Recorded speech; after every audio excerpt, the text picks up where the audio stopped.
Good morning. I'm Lisa Scott, and I'm the chair of the Eureka Committee. And I want to make sure all of you are aware that this week, Thursday afternoon, is our annual Eureka Symposium. Eureka stands for Undergraduate Research, Internships, and Creative Activities. It's an opportunity for you to hear from our Eureka grant recipients who've been working all year long on special projects, as well as hear from other peers that have done some quality research over the year, and their faculty have recommended them to be a part of this symposium. Activities begin in the auditorium here at 1 o'clock. From 1 through 4, you can listen to presentations, and then following that will be the YOP launch party and then the spring play in the evening. If you're short on Convo credits, that's available for coming to the symposium.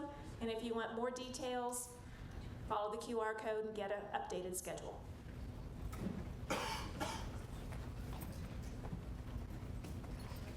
Hi, I'm Melissa Carlson, Assistant Director of Financial Aid here. Kylie and I are working really hard to make your transition next August be as smooth as possible when you come back for move-in day. So if you're returning and have enrolled for next year already, you should have gotten an email from me this morning about 9:45. There is a link there for you to sign up to meet with us. We'll go through your financial aid for next year. We'll do the paperwork that needs to be done for August so that you can have a really smooth transition coming in. The more we can do now, the easier it'll be when you come back. We also have open financial registration week next week. You don't have to schedule an appointment anytime. You can come anytime between 8 and 5 next week, and we can do that. So if you don't want to schedule an appointment, just stop by and see us next week. Thanks.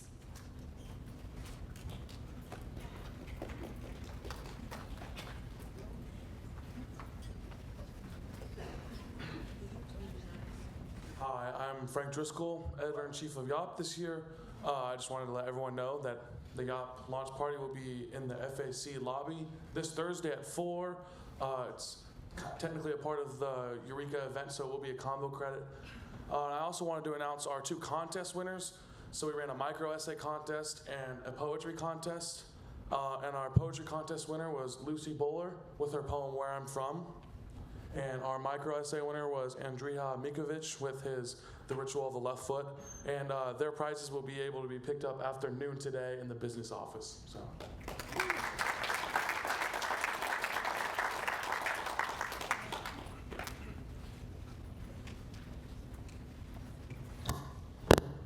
Josiah Bowler here, part of Student Alumni Association. Just a reminder, Mud Slam is this Sunday, so if you want to sign up for Mud Slam, the link should be in your email. Just look up Mud Slam, sign up should be an email from Brad Schmidt. Deadline for that is Thursday, so please sign up as soon as possible. There also, weather's looking, there might be thunderstorms, so if you do sign up, please be on the lookout for emails from us, maybe canceling or postponing it to later this year. Thank you.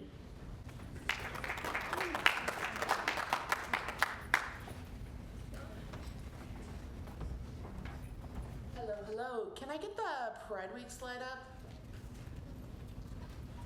That one's good too. So we have our drag show coming up on May 2nd. This is worth Convo credit, and if you've been to one of our shows before, you know that it's a great time. We do anticipate we have a lot of community members that are coming to this show to support.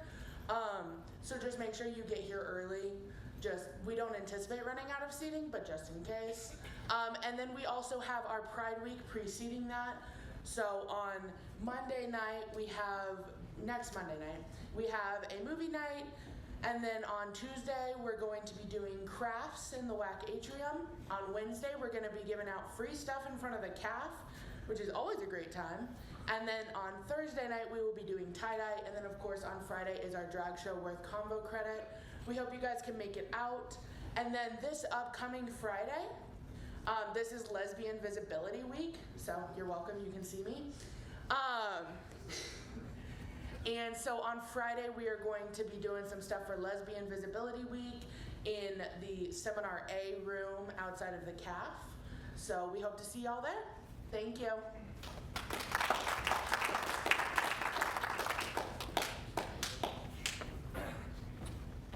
Hello everyone. This is the reminder on behalf of SAC for Bubberts. Oh yeah, that's Braden. He's coming up here soon. But this is the reminder for Bubberts. Video submissions are due on April 30th. The event is scheduled for May 9th. It'll be in Mem Hall this year. A flyer will be sent out soon with all that information. But keep that on your calendars and keep working on those videos. Thank you.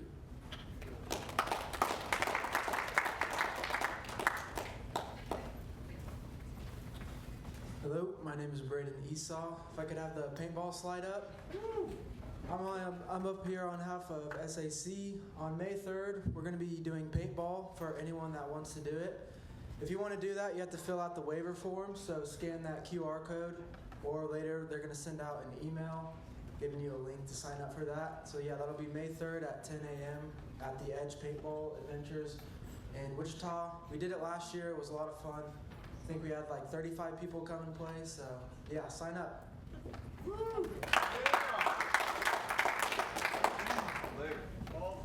All right, lots going on in the life of our community these days. A special welcome to all of the guests who have joined us from the community for today's special Convocation presentation of this year's Distinguished Achievement Award, the third and final of our alumni awards being presented this year. So we are so grateful that all of you have come, and a special welcome to the friends and the family of this year's recipient. To introduce things and to begin the award process, I will invite up Brad Schmidt, Director of Alumni Relations. Good morning. Each year, Bethel College Alumni Association honors selected alumni with awards in 3 categories. 2 of those being our Young Alumnus Award and our Outstanding Alumnus Award. This morning, we bestow the final of those, our Distinguished Achievement Award. The Distinguished Achievement Award recognizes character, achievement in a chosen profession or vocation, and benefits to humanity. We are pleased to recognize 1982 graduate Carolyn Kuhn as this year's recipient. On a side note, Carolyn was resident director in Morcantine Court during my time as a student living there. For this alone, she deserves an award. At this time, I'll call on 2007 Bethel grad and chair of the Alumni Association Awards Committee, Brad Coleman, to introduce this year's recipient, as well as the person giving the citation for our award winner. Brad.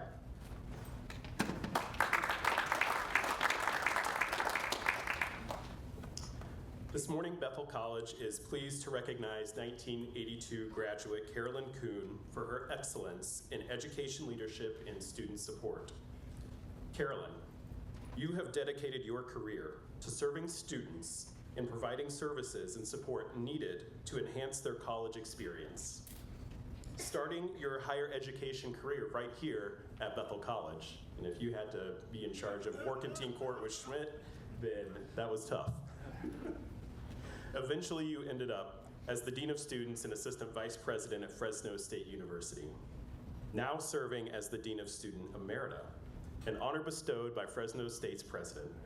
To you for your distinguished career in service and support of your academic community.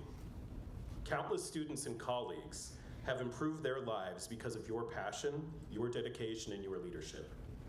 Congratulations, Carolyn. You are an example of excellence, and we are proud to call you this year's Distinguished Achievement Award winner. At this time, I will call Mark Weedle, a Bethel College alumnus and friend of our award recipient, to read the citation. Mark.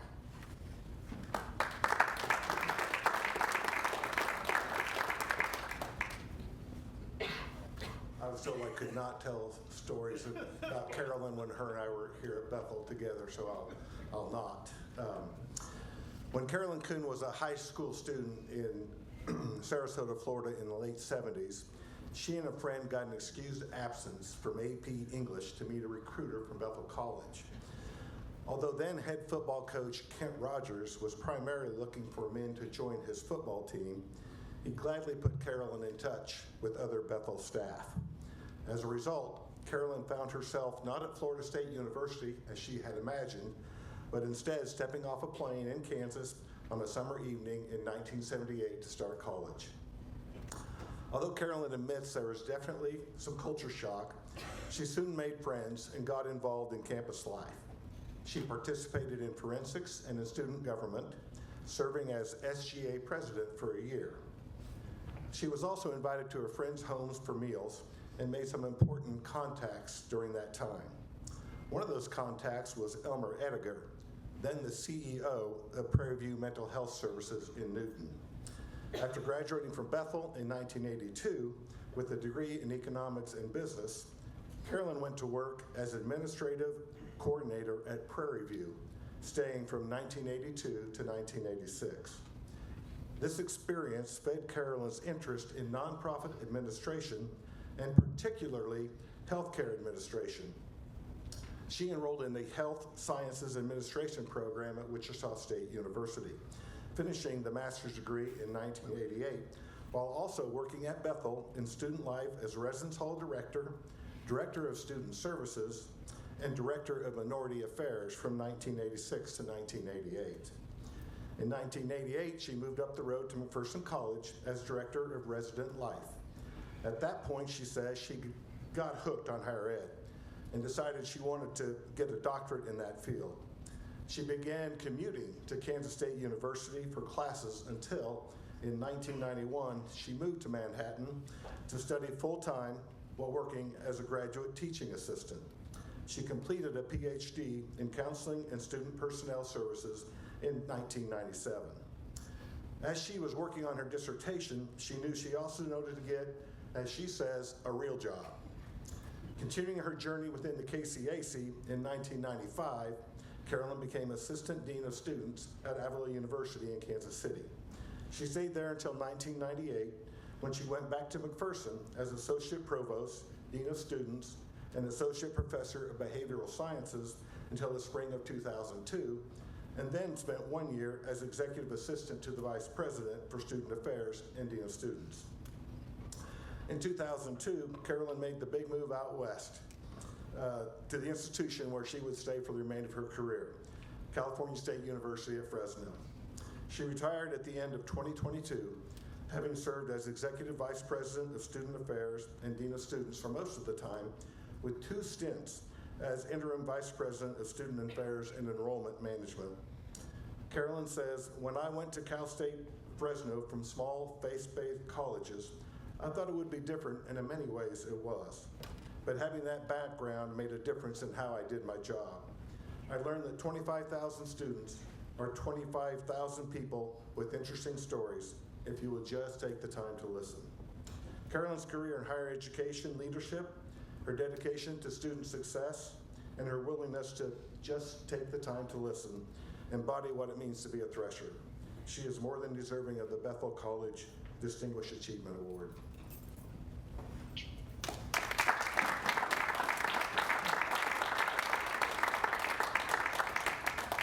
I now invite Carolyn, Brad Schmidt, and Bethel College President John Gehring to join us on stage.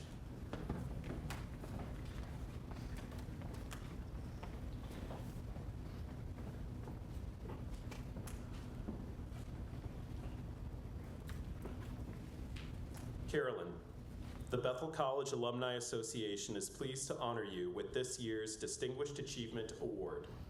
Brad, will you please present the plaque?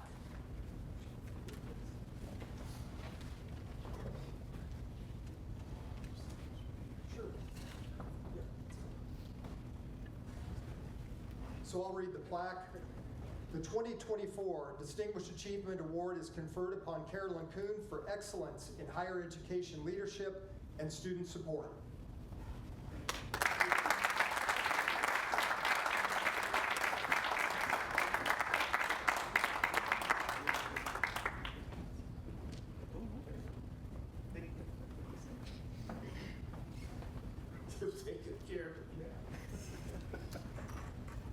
Morning, everybody. Alrighty.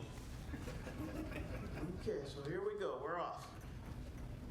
Now, I have to admit, when I was a student here, coming to Convocation wasn't always my favorite thing to do. And actually, in fact, I didn't always make it. because I knew that they would have some gray-haired old alumni up here prattling on about her experiences. And that was before the invention of ear pods and cell phones. So we had to listen, and we had to suffer through it. So now here I am. And trust me, I know your pain. And thanks for not using one of your excused absences today. I know that everything is still combo credit. Appreciate that. And I appreciate you being here. Now, I ended up at Bethel because a high school buddy and I found a legitimate reason to get out of class. We met with a college recruiter, Kent Rogers, who was mostly looking for football players, but you see, that didn't stop us. So see, you showed up today. You came to class, so you're already ahead of me. And my class skipping habit didn't end there, but I'll get to that in a little bit. So I'm supposed to share with you some things about my journey to and my experiences at Bethel.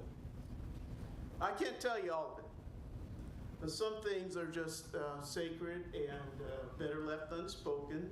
But I will tell you about some things. Let me start with a backstory. You know, it starts a long time ago, but I won't take you through all the decades. But if you'll just hang on, stay here with me, I do have a point that I'll get to. Okay, here we go. In junior high school, when they were handing out instruments, Mr. Covington gave me an instrument case. And it was big, and it was long, and when I opened it, all I saw were pieces of wood and brass keys, and I didn't want anything to do with it. And I told him as much. And he said, "This is what you're playing." And so since then, and probably now, no one in their right mind would have challenged Turner Covington. I took it, and it was a bassoon. And no one told me that it was one of the most difficult instruments to play, that very few people did it. So I did. And I played the bassoon through college, and right here in Crable Auditorium. And by the way, I never was very good at it, but I played it anyway. And in high school, I wanted to be in marching band. I wanted to go to the games and go to trips and be with my buddies. But there's one problem. They didn't have bassoons in marching band. So somehow I ended up playing the tuba. The sousaphone, really, you know, that big tuba that wraps around you and you carry and it's really heavy. And it came in a case that was even bigger than the bassoon. And two instruments couldn't be more different. But I wanted to be in the marching band.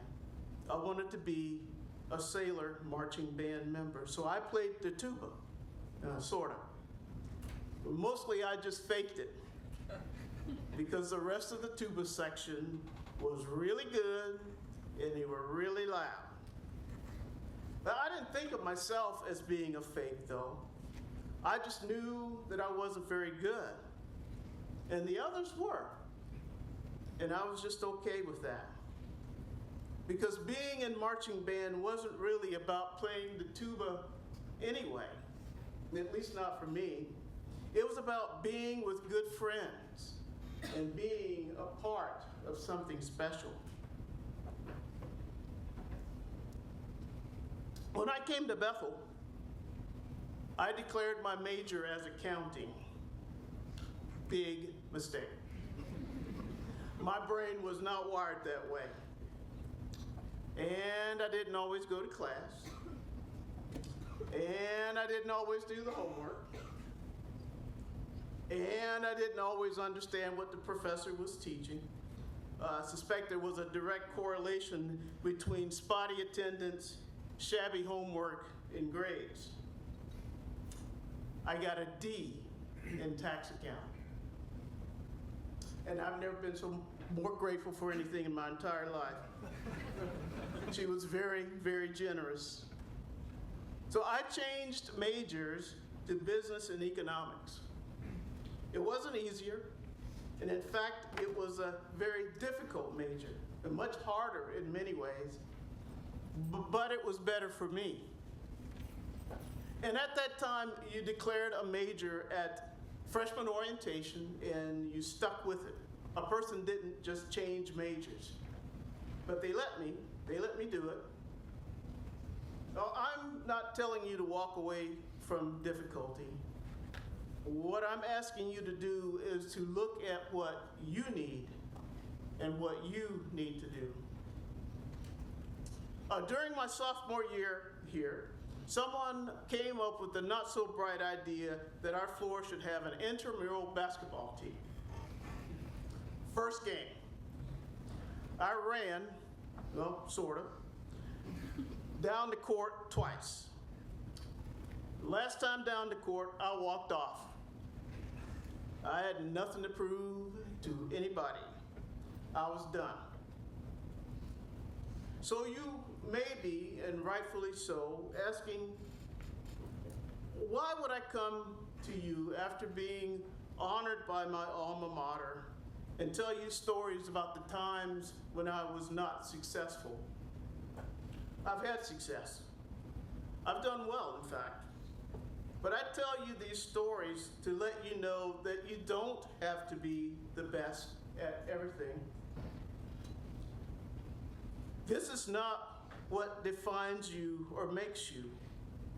And if you feel like you always have to do what you perceive as strengths in others, here's my advice to you. Just stop. Being strong isn't always a strength. A lot of times you have to be vulnerable. You don't have to be on point. Sometimes you get a D in accounting. But sometimes you have to look at something new, a challenge, your big old bassoon, and decide, I don't even know what this thing is. I don't know what this challenge is. And you stand flat-footed, flat out, and you take it on. You take stock. You reflect. You adapt. So there's an old proverb, and it's not biblical, that says, the rhinoceros doesn't dance with the monkeys. That doesn't have anything to do with what I'm talking about. I just wanted to see if you're paying attention. Okay. So some of you were. All right. We'll count it all good. See, I'm going to digress here for a second. Say, I'm an old dean of students, and I'm really tempted right now to start doing some calling out, but I'm not because I see a lot of this going on, but I'm going to let it go. Okay, so where were we? Okay, we were talking about taking stock and reflecting. Okay, so preparing for today caused me to do exactly that. I reflected and I gave thanks for the things that Bethel allowed me to do both here and beyond. And I thought about the multitude of my blessings. So I want to talk just a little bit. So this is the uncomfortable part for me, but I'm going to do it, and I'll get to it. It's about some of my professional blessings. So when I was here, I was an RA. I was in Reader's Theater. I was one of the student managers on the most historic volleyball teams led by the greatest coach in the college's history. I was student body president. I was on the yearbook staff. I was named a who's who and later inducted into Phi Kappa Phi. I earned a bachelor's degree, a master's degree, a PhD. I had the privilege of serving students in a number of executive level positions at colleges and universities. I served as a trustee at McPherson College. And when I retired from Fresno State, the university president awarded me with Dean of Students Emeriti status. And that's all good stuff. But none of that is the most meaningful reflection or blessing. For what I was most blessed with here was friends who became my family, who took me home with them to a little town named Minneapolis, Kansas, where Ken and Darta Weedle allowed me to come, where they welcomed me into their home, into their family, and into their hearts, forever and judgment-free. That's the blessing. And I can't tell you how much I love these people, how much they mean. The most meaningful reflections or blessings from Bethel were when the parents of my freshman year roommate, Lois and Orlando Gertson, welcomed me. And they brought me into their homes and shared meals, both there and at a restaurant in Heston, where I learned about Veronica and Sweebot, where they knew that I was completely out of my element and in culture shock. But they taught me about Mennonite traditions and about how it's not so bad to be so far away from home. The most meaningful reflections or blessings are when you graduate from here and you get to do what I did about 1 year ago, when I shared a meal with lifetime friends that I met at Bethel, with Tim and Russ and Deb and Mark and Carolyn, laughing and reliving times and memories decades later in a time warp that was filled with laughter and appreciation of true and beloved friendships. Friendships that began at this place, where like none other, a place where you're surrounded by people who you didn't know then were actually grounding you and helping you to grow into who you were become. I'm talking about real relationships. I'm not talking about sliding into somebody's direct message, not quick abbreviated text or whatever the latest thing is. I'm talking about the real deal. These are the true influencers, not some TikTok mess. So allow your relationships to be real. You know, I used to think that Bethel College changed me, that coming to this place, a little bit unknowingly, unwittingly, and perhaps a little bit sneakily, skipping an English class to talk to a college recruiter, a football coach of all things, could lead me to a place where I'd be surrounded by wheat fields rather than Florida orange groves where I grew up. I thought this would be a place where I would change, but this is not the case. Instead of changing me, this place showed me who I was to become, what I was destined to be. Because change is just that, taking something or someone and making it into something else. But becoming, that's something completely different. And this is what happened to me, and this is what can happen to you if you let it. Now, there is an old proverb. Now, this was for real, okay? This was for real. It says, "The devil whispered in my ear, 'You're not strong enough to withstand a storm.' And then I shouted into the devil's ear, 'I am the storm.' So what I say to you is to grab hold of what you are to become and let it be. So, I thank you for the gift of your time, and I thank my alma mater for the gift of this recognition, and may you all be blessed. It's a great day to be a thresher. So So thank you all, and Godspeed.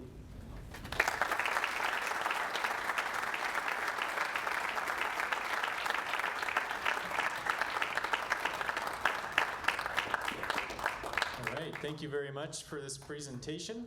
We have some time for questions, so if you have a question, please raise your hand and a microphone will make its way over to you. We don't know no stories. We don't story.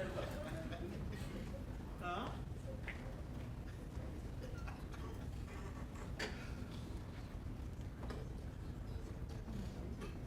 And Carolyn, would you be willing to come back up to respond to some questions? Well, I'll come back up. I don't know about responding to the question. Was it plausible deniability? Thank you for. Where you at? Oh, sorry. Over Oh, here. the whole. Hi, sorry. Hi, no, it's been a while. Yeah, you bet. Thanks for speaking today. I appreciate it. I'm on actually, a lot of us here in this area of the auditorium are We on this. still do it that way, friends- huh? Huh? Faculty used to sit over here, and then students would sit over there. We're switching it up, yeah. Okay, all Thank you, right. yeah. But a lot of the people on the forensics team are sitting on this side of the auditorium, and at least I'm curious to know what events did you compete in when you were doing forensics, and what was the team like back then? Okay, so it was Reader's Theater. Have you heard of that? They probably don't have that anymore. And it was a troupe of probably about 5 or 6 folks. And it literally was, we'd have scripts. Ada Mae Howard, some of you who've been around for a while probably remember her, Miss Howard. Wonderful. And we would act out these scripts, but it wasn't like a play, and it wasn't like forensics where it was a debate. It was more performance, and that was very helpful and very useful in that it taught a lot about working together, kind of with folks. And there was some impromptu, although with her you couldn't be too impromptu because we had a script and she required that, let me just put it that way, that we that we stick to the script. Does that help? Or? Yeah, thank you. Yeah, you bet. Well, so what you mentioned a lot is kind of this whole idea of like the Bethel busy and not having to be great at everything. What do you think the administration and students need to do to try to not promote Bethel busy so much to having so many students stressed out? Well, I think being in college is going to be stressful. That's part of the game because you're trying to achieve something, and there's a certain part of the curriculum and things that you're supposed to learn. And we encourage students to be involved in things because there's a lot of learning there then too. So you're supposed to stay busy. So I wouldn't say that would encourage them not to stay busy.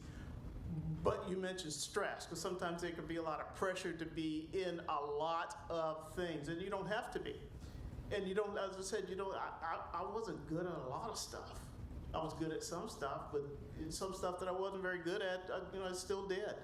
And a lot of things that were new, that I got to do and experience things that I wouldn't have had the opportunity to do had I not. That didn't mean you had to be the president. Right? Membership is good. So you don't always need to be the one who's out front waving the flag. You can be the one who's, just have the experience.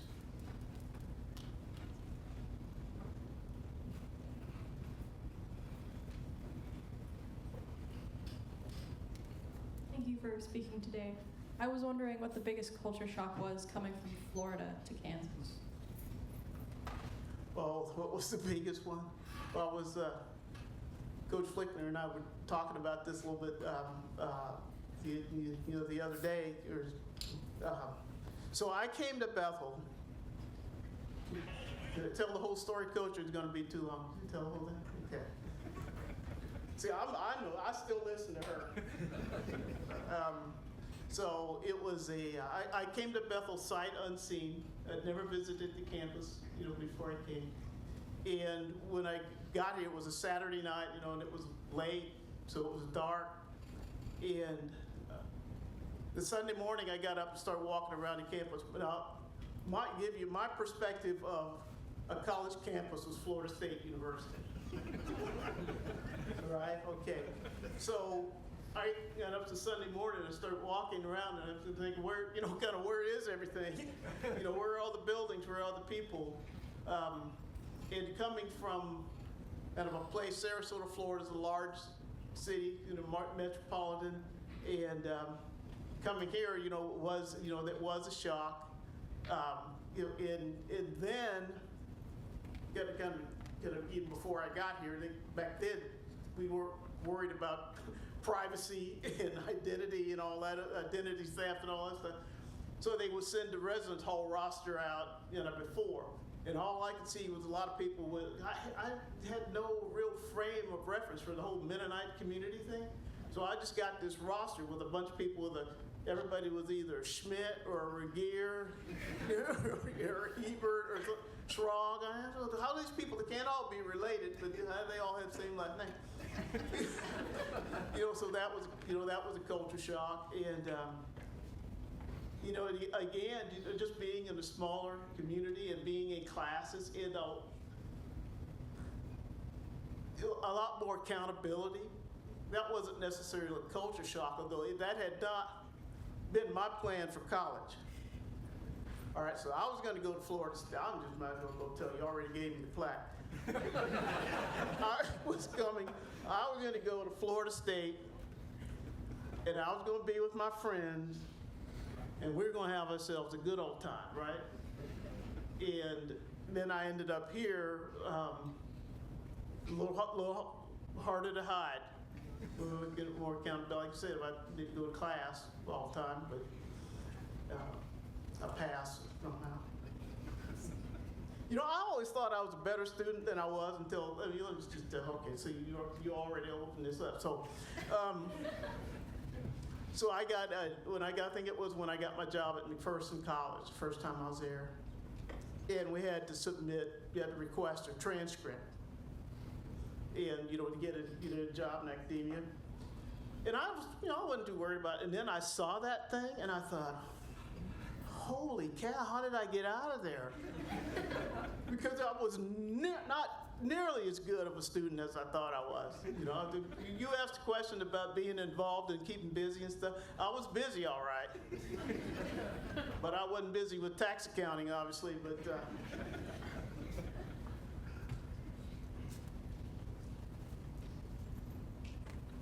I have a question. I'm deeply indebted to Fresno State. My wife got her master's degree in social work from Fresno State. Okay. Lived right across the street at Shaw Avenue Apartments. Oh, okay. How would you say your experience at Bethel impacts the work that you do at Fresno State? It greatly. In that one of the true and the things that I got to talk about Florida State, versus here where I wanted to go, I wouldn't have made it out of Florida State. I'm just telling you that right now. It was too big, and there were too many distractions, and it wasn't a place where I know, in retrospect, where I would have been grounded. So coming here and working here was a place where I got grounded, because the people that I was and am, still friends with were grounded people. And I learned a lot about, as I said, kind of who I was to become, or who was at my core. And I took that with me. I remember when I went to work at Fresno State, thinking, okay, so this is a big place, 25,000 students, coming from places where there were in the hundreds. We were counting then, kind of in the hundreds of students, small faith-based institutions. But to me, that was to my benefit, and carried that with me when I met with students. And it wasn't just like a mill. You just would take time, be intentional about taking. I didn't even say intention, because it was just the way we did it, the way I did it. Sit down and talk to folks, and I would listen to students and really kind of hear the stories about why they weren't going to class, or why they were bothered or distracted by things. It could be easy at a big place to just not get tuned into that. But that was not my background, you know, in higher education as a student or as a professional.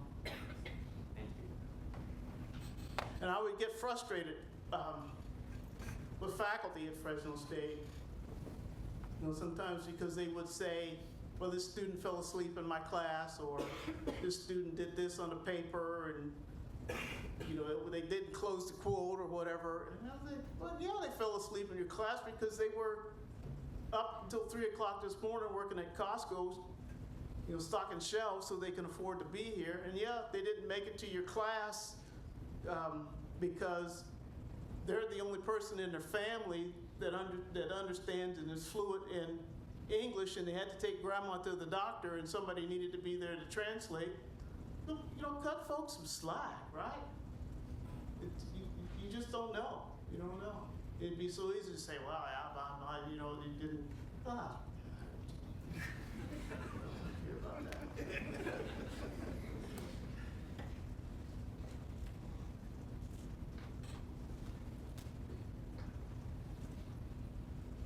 No. Did your team win that basketball game that you walked off the court? I don't know if we won. She asked about that, but I still remember that right over there in Mem Hall. And I'm kind of like with band, you know, going to team's gonna have floor's gonna have a team, so I'm gonna be on the team. I'm not kidding you. I said I ran down there twice. That might be a stretch. I know I went up and back once. Would we say, Mark, I'll be here when you get back? There was no way. I was not the athletic type. But I was a good tennis player, right? No, so okay, so Coach Flickner was in addition to being my coach, he taught in physical education, and I took a course. I'm sure it was some general ed thing, because I can't imagine I would have signed up for it on my own. And one of the was tennis. She was going to teach us how to play tennis. Well, I got in remedial tennis after about. She was very kind. They had a little special section over there for the folks who were less gifted. I think I was by myself, but that's okay. She was very kind, very kind. But we did have some fun here. Carolyn, Blair Logan Bell, one of your contemporaries. No. I hate to take time away from students, but one thing as and also an alumnus of this institution, I'm always interested in people that come from places that Kansans dream of. California, Texas. We gave an award to Jolly last week. Chicago. You know, these are places that some young people aspire. Yeah, I'd love to go live in Chicago. I'd love to live in Florida. What is it about your experience that kept you in Kansas so long? You've mentioned the family connections with the Weedles and your roommate's family, but what is it that glued you to this central Kansas area for so long, and why didn't you just head back to Paradise and enjoy the orange groves? Right. Well, you know, and that's interesting, Blair, because, you know, I never really thought about going back to Florida. And people are going to ask me, you know, well, you know, you're retired, you're going to move. I have no desire. You know, and even in California, when you think about, well, as you know, Fresno is not what you think about when you think about California. Fresno is like saying, I'm going to go move to Wichita. And it's a big agricultural place, and but the draw, you know, for me, Blair, you know, staying here, it became home. And people think bigger is better and all this other stuff, but even within the Fresno, you know, we kind of all have our own kind of little neighborhoods. You know, this is the grocer, this is the dry cleaner, this is the whatever. But to me, this place really fit. This place being North Newton and surrounding areas, especially at that time in my life, really just kind of fit, you know, with me. And for George then too, you know, Jolly, he stuck around. There's just something kind of about this place that was. I don't know that I can find, because comfortable doesn't, that understates it, so I don't want to use that word, but it was a place where it just felt right, you know, to me. And some people enjoy kind of going back to bigger places, more hustle and bustle, but more hustle and bustle is sometimes a lot more hassle, then as well. I love going back to Minneapolis, Kansas. Love being there. Folks, maybe I'm just countrified. I don't know. I just insulted Minneapolis. I didn't mean to. Let's say it's countrified. But it is.